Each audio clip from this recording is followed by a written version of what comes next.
السلام عليكم، نتمنى تكونوا بخير وعلى خير وفي احوال جيده ان شاء الله. شوفوا هذه الحيمه كيفاش غزاله معلكه ونعسله وطايبه، ما غاديش تشبعوا منها. هذه الكتف ديال الغنمي درت له واحد الطريقه زوينه تيطيب وتيجي محمر وزوين بخضيره ديالو. فما تمشيو ولا نخليكم معايا وتبعوا الفيديو معايا، غتشوفوا طريقه التحضير ديالو، طريقه زوينه ومميزه. بالنسبه لي هنايا فعندي واحد الوريقه ديال سيدنا موسى اللي غادي نرميها في الماء ديال الغليه اللي غادي يطيب فيه هذا اللحم، وعندي جوج ديال الكتاف ديال الغنمي. انا هنا مقسومين عندي على جوج، كانوا عندي في الكونجيلاتور جبتهم ليله قبل ولكن مازال شويه قابطين راسهم. غادي ندير لهم شويه ديال المليحه، غير الملحه فقط باش غادي نفورهم بها التفويره الاولى، ومن بعد ملي غادي نديرهم يتفور عاد غنصوب معكم واحد الشرموله اللي غادي نديروها له، اللي كتجي معاهم لذيذه بزاف بزاف وما تشبعوش منها. هاد الطريقه هذه كتجي رائعه. المهم غادي ندهن الحيمه بالملحه فقط، والورقه ديال سيدنا موسى غنرميها في البرمه ديال الماء اللي غادي تسلق فيه هاد الكتيفات هادو. كيمكن لكم ديروا غير طلفات الغنمي عاديين، ولا ديروا الجيكو الفخدات، اي حاجه متوفره عندكم. غادي نخليهم في الكسكاس كيطيبوا على جنب، وندوز نحضر معكم الشرموله اللي غادي تصلح لهاد التتبيله ديال الكتيفات. غادي ندير شويه ديال الزبده، بزايد الزبده اللي تكون بدرجه حراره المطبخ، وغادي ندير ازير كيتواتى بزاف بزاف مع الغنمي، تيعطيه واحد المذاق زوين بزاف. هذه بودره ديال الثومه، وهذه فلفله حمراء، عندي البصبور يابس، كلهم معلقه صغيره من الحاجه، وراس معلقه ديال الابزار او الفلفل الاسود، نص معلقه ديال الكمون، هادو المعالق صغار. غادي ندير شويه ديال الملحه، ضروري من الملحه ما تنساوهاش، وغتخلطوا هاد الشكل هذا بحال واحد البوماده كتجي غير الريحه ديالو زوينه. غادي نخليهم على جنب حتى طيب معايا الحيمه، عاد غندهن بها الخضيره اللي غادي ترافقوا بها هاد اللحم، اي خضره بغيتوها. انا غادي ندير خيزو اللي كنقطعوا بهذا الشكل هذا. الا كان خيزو عنده ديك العظم ديالو الدخناني خضر ولا قاصح تزولو. بالنسبه لهاد الخيزو هذا فالعظم ديالو الدخناني طري، يعني ما كنزولولوش.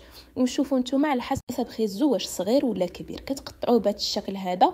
قطعوه صغير باش يطيب معكم بسرعه ويطيب في نفس الوقت ديال البطاطا. فغندير خيزو وغادي ندير البطاطا. كيمكن لكم ديروا الشامبينيون، ديروا لاريكو، ديروا اي حاجه بغيتوها. البطاطا تكون كبيره تقسموها على 4 بحال الطريقه هذه باش ما تتهبطش معكم في الكسكاس وتتاخذ نفس الوقت اللي تياخذوا خيزو في الطياب. غنديرهم في واحد القصيعه بحال هكا باش نشرملهم. غندير معاهم واحد طريسير الثومه صاين، وغادي ندير المعدنوس بزايد تينسم زوين بزاف، شويه ديال زيت الزيتون، وغندير الملحه الكافيه اللي تنسم لي البطاطا وخيزو، شويه ديال الابزار او الفلفل الاسود، شويه ديال التحميره. الا بغيتو تضيفوا شويه ديال الهريسه ضيفوها، شويه ديال القزبر يابس تيعطي مذاق زوين. غتخلطوا هاد الخضيره بجوج بيهم. هنا انا كنخلطهم بجوج، ولكن من بعد ملي غنديرهم في الكسكاس غادي نفرقهم باش كيبقاو مفروقين ونخليهم على جنب.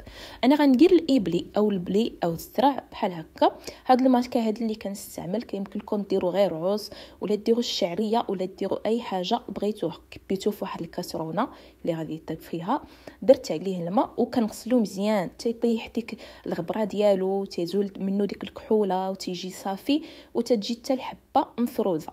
المهم انا صفيت عليه الماء مزيان وكبيت عاوتاني عليه الماء، غطيته مزيان. بالنسبه للوقت تياخذ معنا في الطياب راه تتكون مكتوبه على العلبه. انا كنسلقو غير نص سلقه لحقاش من بعد غادي نديرو في الكسكاس.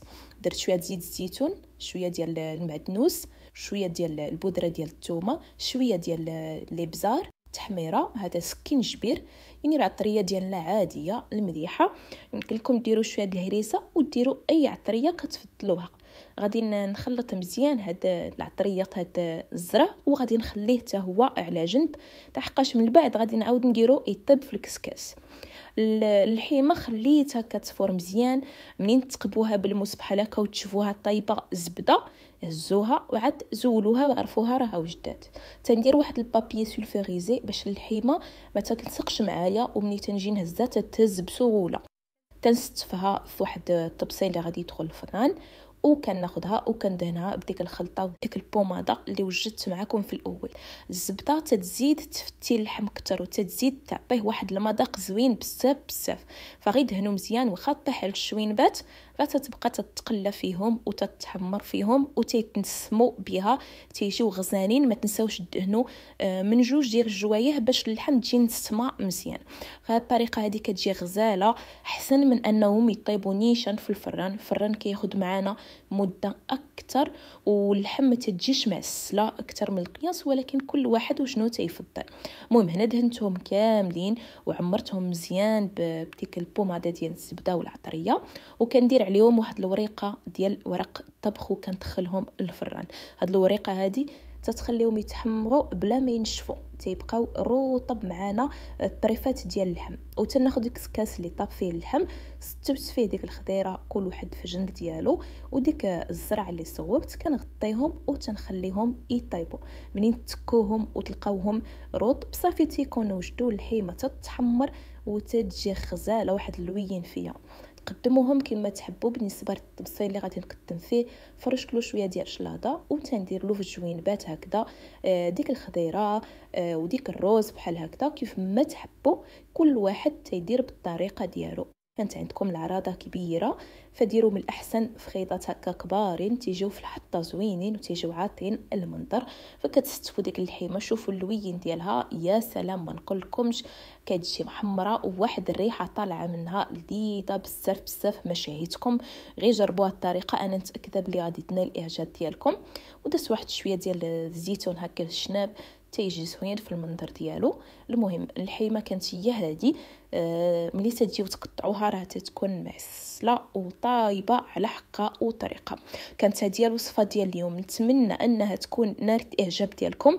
الا كنتوا اول نوبه كتشوفوا القناه وعجبتكم القناه ما تنساوش تشتركوا في القناه وتفعلوا الجرس. واذا عجبتكم الوصفه خليوا لي الاعجاب بالوصفه. بركم على التتبع وكنقول لكم الى اللقاء.